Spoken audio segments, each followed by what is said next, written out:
Hello and good afternoon. Welcome to chapter 2 of the little live book club I'm doing for a crowdfunder strategy guide, a book that I wrote around 8 years ago. And so what I decided to do is talk about it chapter by chapter with you, to update it a little bit and talk about how the things I mentioned in this book apply or don't apply to modern crowdfunding. And today we're talking about chapter 2, The Crowd is the New Gatekeeper. I have some questions up on my other screen over here, so I will be looking over here at times. And I wanted to start it today with a question for you specifically.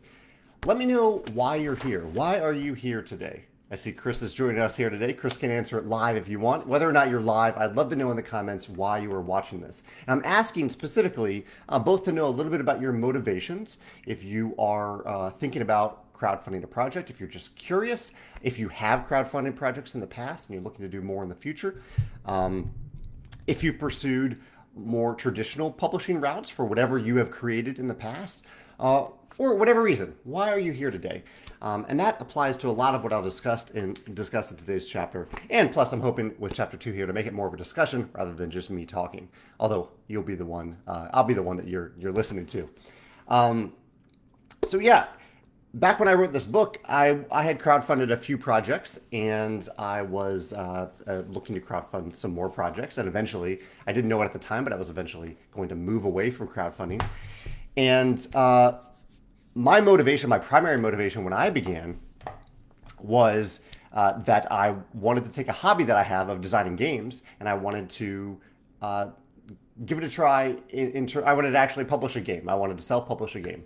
And I specifically wanted to use Kickstarter because I loved the idea of being able to interact directly one-on-one with the people who shared the same passion for my game that I had for that game as well. That was my main motivation. That was my goal. I was also just fascinated by the Kickstarter platform in general. And one of the things that didn't occur to me all that much, even though it was kind of in the back of my head, is that I love the idea of having the crowd itself, the people who were going to back or not back that campaign. Those people were the gatekeepers for this campaign. I wasn't submitting the game to a publisher and letting that publisher tell me whether or not my game was worth publishing.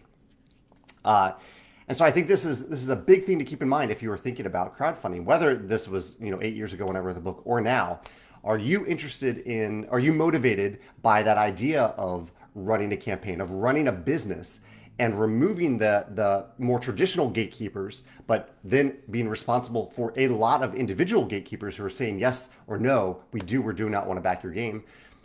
Do you want to do that, or do you want to submit a game to a publisher and use those traditional gatekeeping methods, which are also very good? I mean, I think it's good to have some whatever the type of gatekeeper it is. I think it is important to have that sort of accountability to another person if you are creating something and asking people to pay you money.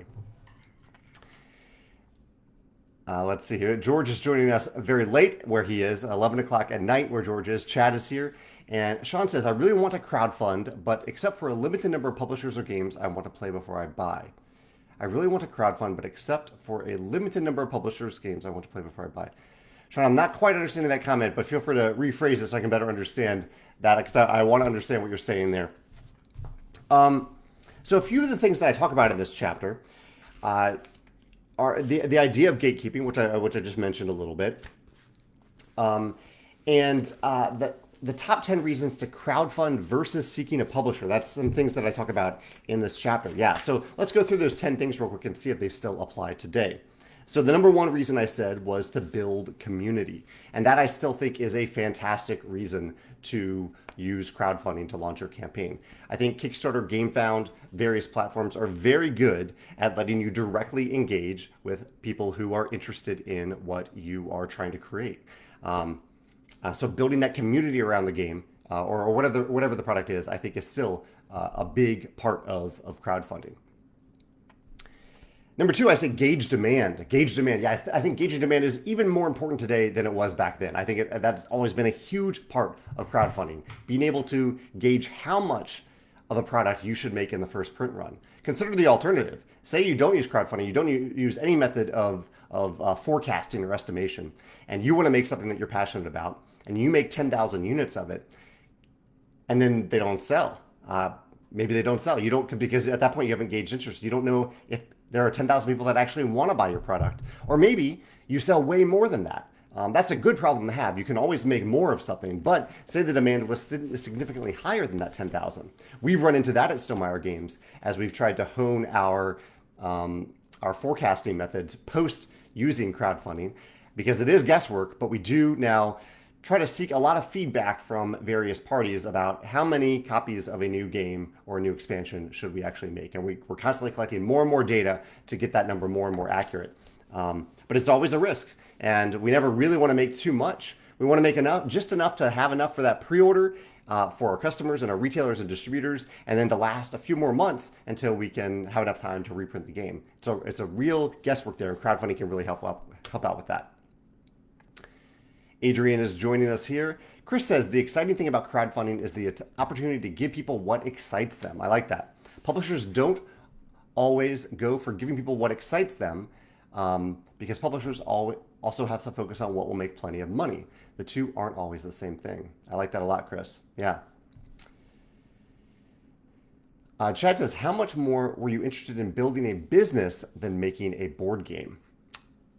So here's the key for me. I was almost equally interested in both of those things. I have been fascinated by the idea of running my own business for my entire life. And I was also passionate about two hobbies. One hobby was designing board games. One hobby was writing novels. And so I think it helped, particularly for crowdfunding, that I was truly interested in both sides of those things. Even now, as I run my company, I spent my day today, for example, working partially on game development, but also partially just on running a business, on some marketing things, some customer service things, some content creation, all those other things, some project management, all those other things that go into running a business. And I enjoy both of those things. I enjoy the variety. But I think that's something really important to keep in mind if you were thinking about launching a crowdfunding campaign.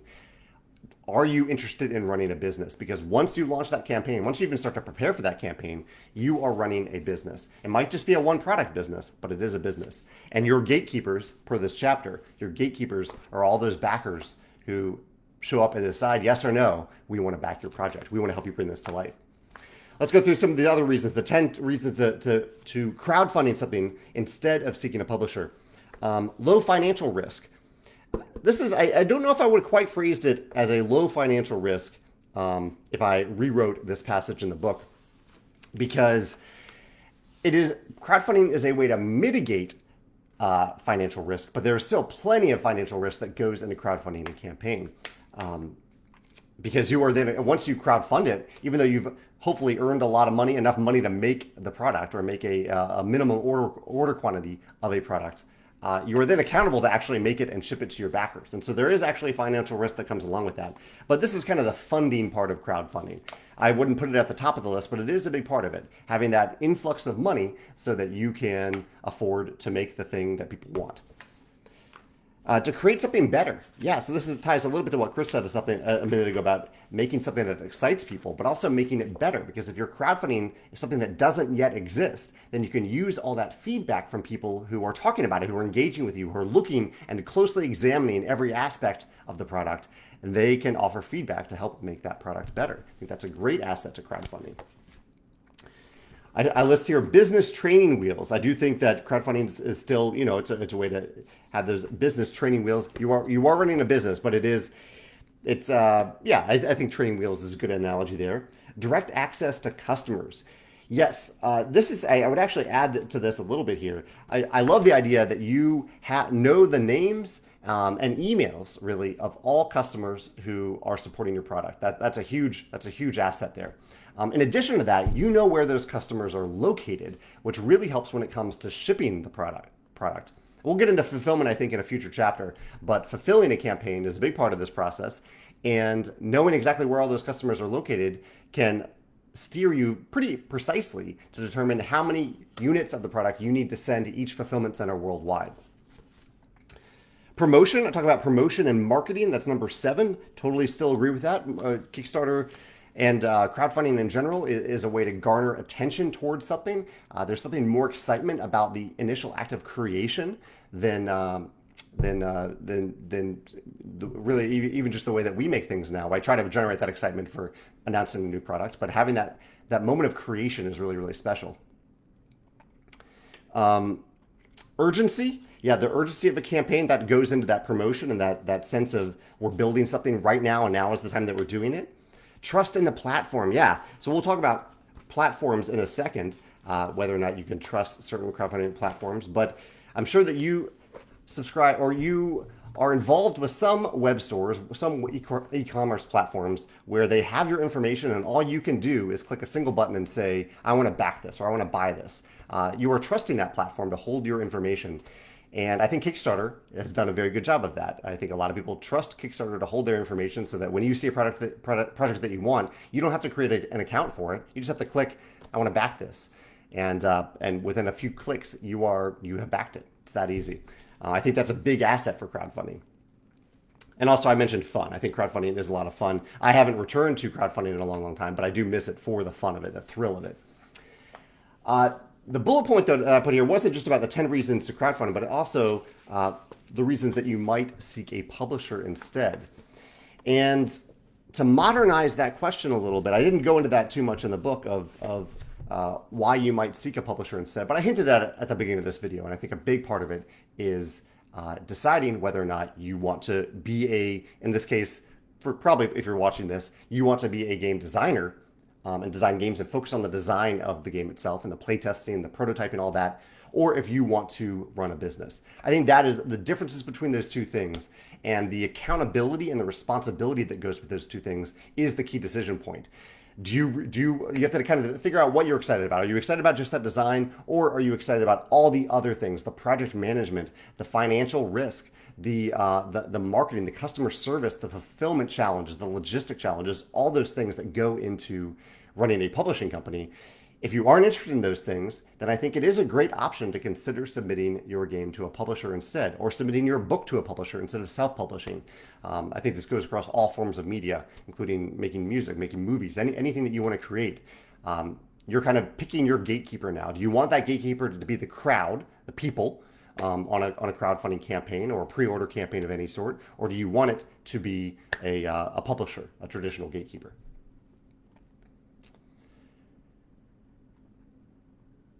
Let's see. Seth says, how big was your team or support group when you first started crowdfunding?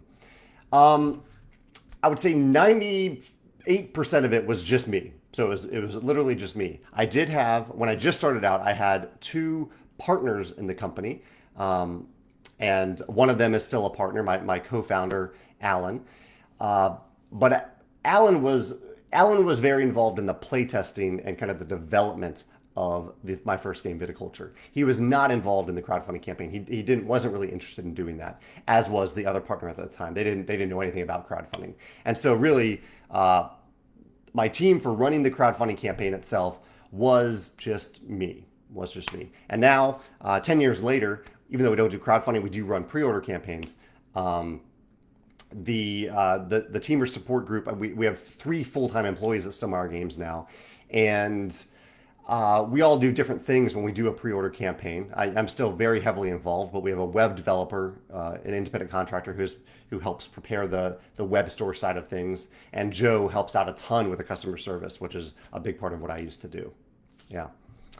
Chris says, the exciting thing about licensing or selling to a publisher is the satisfaction of contributing to something bigger. That's interesting, Chris. I respect that opinion. I think, and I see what you're saying, that you're contributing to a publisher who already has a big portfolio of things, and that's the thing that they're creating. But I think that you can get that satisfaction from creating your own thing as well, that you are building something that might someday be bigger. I still hear from people who backed that original Kickstarter campaign for Viticulture, who are still supporting Stonemaier Games or may have come and gone from Stonemaier Games products.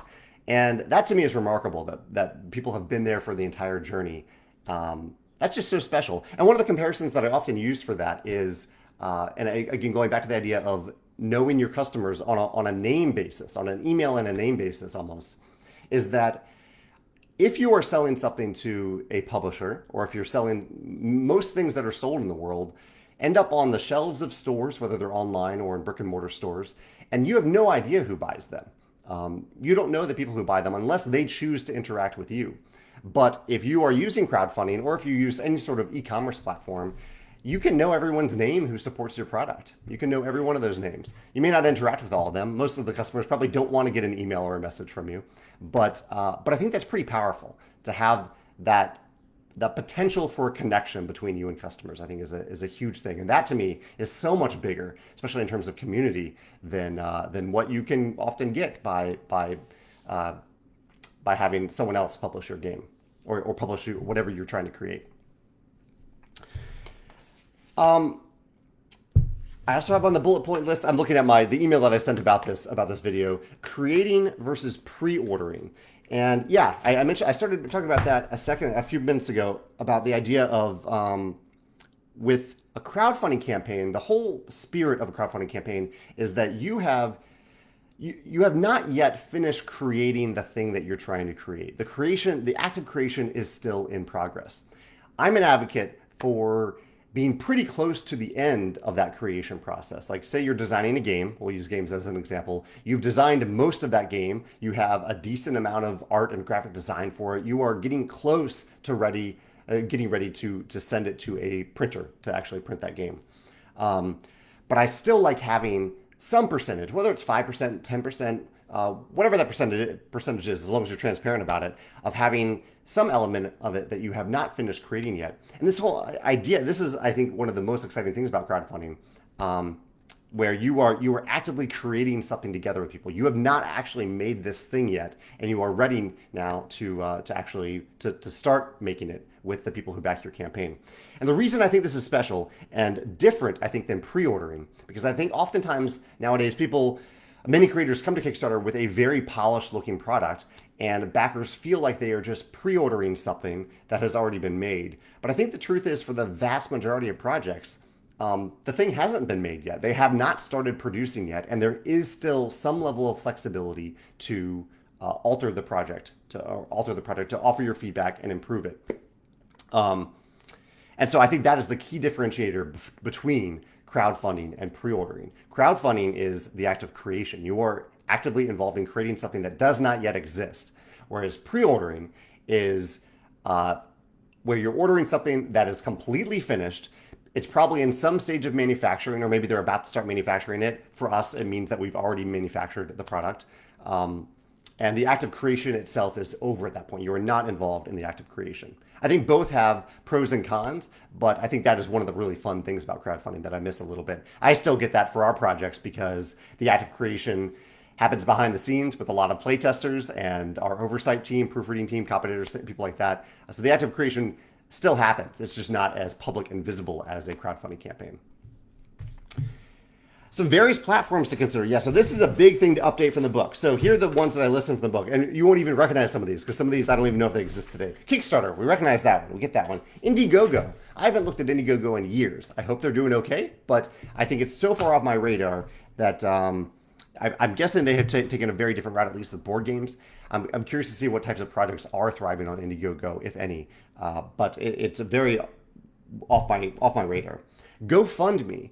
GoFundMe is still a platform. It is one that is not very relevant, I think, for the act of creation. GoFundMe is often for acts of charity, I think, for individuals. I see a lot more of that on GoFundMe. Patreon. Patreon is where you're supporting something on an ongoing basis. And I think Patreon is a viable way to do for content creators if they want to give people an opportunity to say, yes, I want to support this content that you're creating on a regular basis, say a monthly basis. The big downside about Patreon that I've always never really, after I discovered it, I wasn't a fan of it, is that if you ever decide to stop backing a Patreon campaign, or Patreon, not a campaign, a Patreon, that the creator gets a notification saying that you have canceled your support of them, which I just don't like the spirit of that. Because it just seems a little bit like a slap in the face that I just don't want the creator to see that. So I have some Patreon campaigns backings that I don't even think about anymore. They just happen every month. I get a little charge, but I have stopped backing Patreon stuff because I know that there might come the day that I stop watching, say, a certain YouTube channel for no particular reason. Maybe I just move on. We move on from one content to the next, just as we move on from one TV show to the next. And yeah, I don't know. I'm curious what you think. Do you support any? Do you use Patreon at all as a backer, and why or why not? I mentioned Quirky here. I think Quirky does still exist, but I haven't looked at it in a long time. Ulule, they were poised to be the Kickstarter of Europe. I don't know if that actually happened. Tilt, Possible, Crowdfunder. I don't recognize any of those anymore, but there are two others in the gaming space worth mentioning. I actually just did an article on one of them today. The big one is GameFound. GameFound has positioned itself as a major competitor for Kickstarter in the gaming space. There's also Game on Tabletop, which is a smaller competitor, smaller, more focused. There's also on the Game Crafter, they have something called Crowd Sales that is kind of in the realm of Kickstarter, but they don't do stretch goals in there. Stretch goals are one of the ways that you can potentially improve your project during the campaign, but oftentimes it's just a marketing technique. Yeah, so Chad compares this Patreon thing to, imagine if everyone got an alert when you stopped following them. Yeah, how annoying would that be? If you decided to stop following someone on, say, Instagram, and they got a notification saying, hey, Jamie stopped following your feed. Like that, it's just unnecessary. It's okay for us to stop paying attention to each other sometimes when we for no particular reason. And I don't think there should be a notification about that. I don't know if Patreon even still does that, but that is my perception from a long time ago. I end the chapter by talking a little bit about how failure comes first. I give an example of an early project that I worked on before the crowdfunding days that didn't go all that well. And I wanted to leverage this into the conversation of seeing if others even care about your idea. And I think this is a hugely important thing for anything that you want to make, really. And the big update that I put in the book here is, so the idea here ties into gauging demand for something. That if you're going to spend time and energy and resources creating something that you're passionate about, I think that's totally fine. But if you then want to actually make that thing, so there's the difference between just having an idea or just running with it, doing it as a passion project, versus actually making it and potentially selling it, or definitely selling it. I think it's crucially important to see if other people actually want to buy it, if they want to buy that thing. Because if they don't, then you are about to waste a lot of time and resources on something. And the thing that I didn't focus on in the book all that much, I don't think, as I recall, is the importance of not just waiting until your crowdfunding campaign to figure out if there are a lot of people who are interested in the thing that you're trying to create. I think that's a great thing for crowdfunding to do. It can help you both gauge demand and gauge if there's any interest to making the game at all. In fact, just today, I backed a game earlier this month. I won't mention what the game is, but I backed a game that I was excited about. But as it turns out, not enough other people were excited about it to actually bring it to life. And so that game won't be manufactured. It did not reach its funding goal on Kickstarter. But the thing that I'm getting around to is that I think it's incredibly important to start talking about what you're trying to make well before you launch your crowdfunding campaign. For other reasons that I'll discuss in the book later, like actually having a crowd there on day one when you launch, but just to see along the way if people care, like if they care about what you're making. And it can really hurt if you find out that they don't care, if they're not paying attention, if no one engages with you when you make a post sharing a piece of artwork from your game or a chapter from your book. That can really hurt. But I think it's important to know that early on, because if you are going to spend a lot of time and effort making something, and as it turns out people don't care enough to actually support it or buy it, then you might want to focus on something else. And so I think it's really important to not hold your ideas too close to your heart and rather share them with people. Share the things that you are actively working on, not just your ideas, but the things that you're actively working on. Share them on social media, talk about them openly, and see if it seems like other people are excited or aren't excited about that thing. So you know before you get into the crowdfunding realm, if you have the potential to actually create this thing. Yeah, I think that's a big thing that I didn't talk about much in the book back 8 years ago when I wrote it, but I think that's even more important today, especially for a new creator launching something new. Nicholas says that drive-through cards is similar to Game Crafter. That's true. Yeah, I don't have a ton of experience with drive-through cards, but from what I can tell, that's definitely true. I don't know. Do they have a crowd sales thing like GameCrafter? Um, there's another company called, I think, GMT that I talked about on my blog a little bit, where they have their own internal crowdfunding-like platform where if there's enough interest in a game that they want to make, they'll put out information about the game. If there's enough interest that once they reach a certain threshold of people who are interested in it, they will go ahead and push the button to start printing that thing. That's another way to do it, to gauge that demand early on. Chris says GameFound looks very attractive for people who have an audience already that they can bring to the platform. I especially appreciate GameFound's built-in support for collecting and remitting VAT, which can be a pox on the house of a Kickstarter creator. Definitely agree with that. Yeah, GameFound is very focused on VAT, where Kickstarter is not as much focused on that. One of the other major differentiators between GameFound and Kickstarter, this is I think the major advantage that Kickstarter has, is that Kickstarter is browsed by a lot more people. A lot more people browse Kickstarter to see what's going on there. And whenever someone, you can follow people on Kickstarter. Basically, you can follow other backers and you can follow other creators. Whenever a creator you follow backs or launches a project, you'll get a notification about it. And whenever a backer you follow backs another project, you'll get a notification about it. I still think that is the biggest thing that's missing from GameFound right now, because I think that's a hugely powerful tool to see what other people that you follow, you are choosing to follow, are backing, and you get those notifications. Otherwise, though, I think GameFound is doing some really cool things on their platform that separate it from Kickstarter, including like the ability to click through a project page using the left sidebar instead of scrolling and scrolling, because these project pages get really long at this point. And I also think their pre-launch sign-up platform is a little nicer than Kickstarter's, because you can do things like you can give all backers who click the remind me upon launch button on GameFound, you can actually give them a surprise thing, or you can tie that to a stretch goal within the platform. I think that's pretty cool. I think and stretch goals are built into the GameFound platform. Nicholas says, our Kickstarter for our popcorn store failed first, and then we had to find other means and a different marketing strategy for making our board game cafe. So Nicholas, as far as I'm aware, you now have both, right? So you have the popcorn store and you have the board game cafe. Did you ever go back to Kickstarter for the popcorn store, or did you end up funding that in some other way? Curious about that. Chad says, I personally wish I'd done this years ago. I made a Kickstarter campaign for a line of clothing that failed. I thought I wanted to surprise people by not hyping it before. Yeah, I mean, yeah, I think especially if you're trying to create something new that people don't know about, I think it's generally better to start talking about it early and often. I say this somewhat hypocritically though, because my whole marketing strategy now for things that I make is that I don't talk about them until we've actually started making the thing. And I'm continually revisiting that strategy because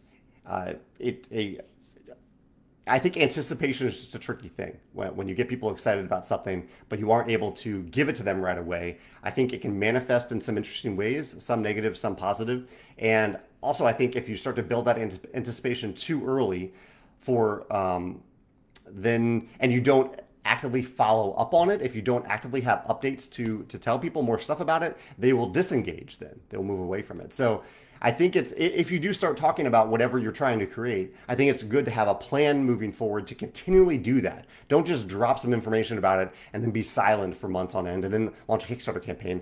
Talk about it consistently, whether it's on your platform, on social media, or a mix of the two for an ongoing basis. Sean says, does Kickstarter have support for developing a good campaign, or are there marketing companies that can help develop a good campaign? There are some marketing companies that do this. I always forget the one that I really recommend. There's one that I really recommend. I'll have a guest post from this company soon, but I'm forgetting the name right now.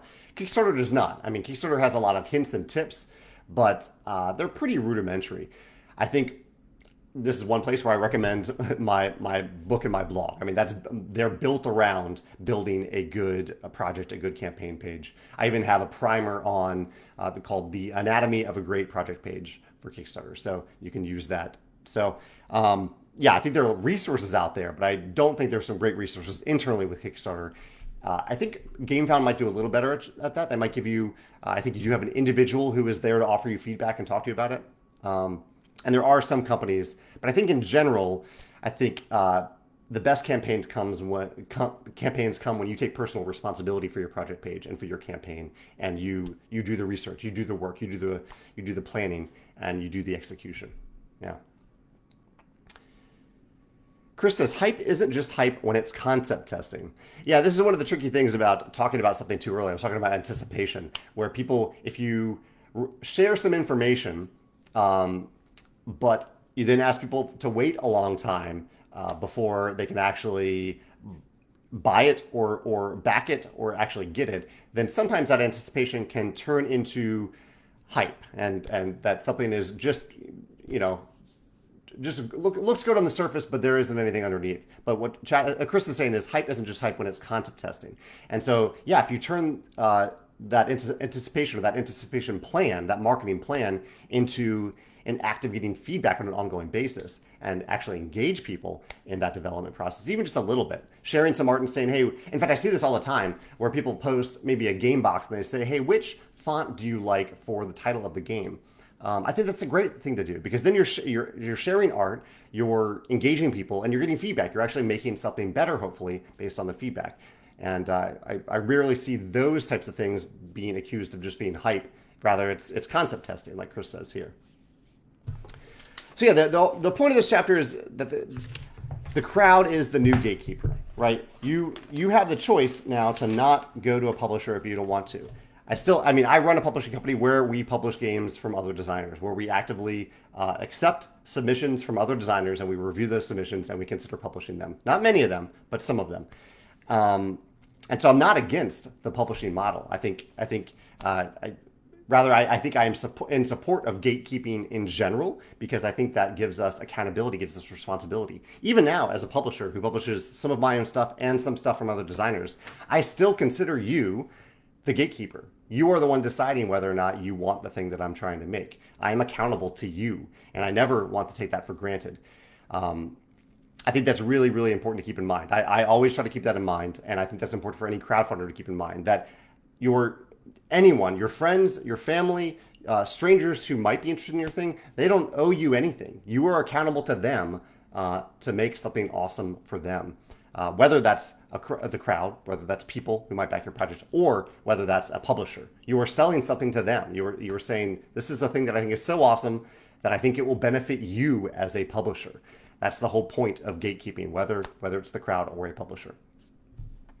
So yeah, that's the spirit of today's chapter. Thank you for joining me for today's discussion. If you have any other comments or questions, let me know. And again, I'll revisit that question I asked at the beginning. Why are you here? Let me know why you're here. I'd love to know in the comments below. I'll be back next week or in a few weeks for the next chapter. Crowdfunding is the rock concert for entrepreneurs. I haven't read this chapter in a long time, so I look forward to visiting that chapter and seeing what I wrote about and how it might apply in 2022. All right, take care. Have a great Thursday, and I will see you soon. Bye.